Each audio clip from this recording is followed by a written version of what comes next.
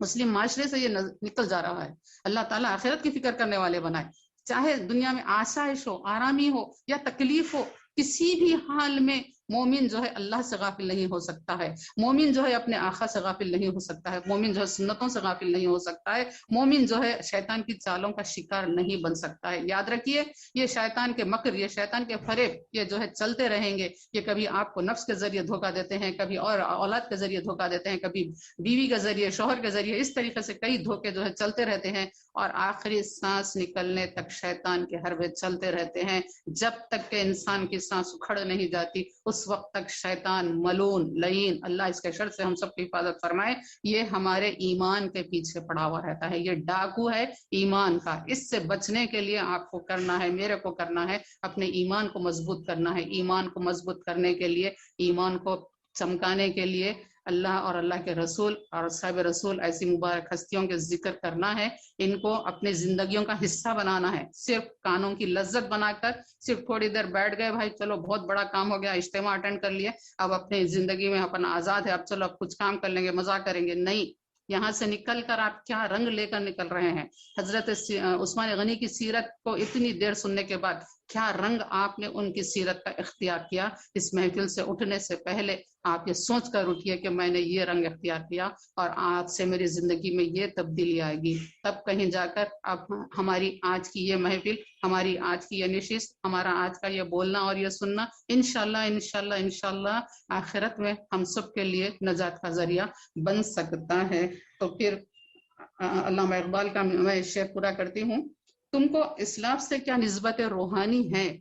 اگر تمہارے اندر فکر ہے، تندرستی ہے، اور تم مولا علی کرم اللہ وجہ کے جیسے نہیں ہو، اگر تمہارے پاس دولت ہے، فراوانی ہے، لیکن تم حضرت عثمان غنی جیسی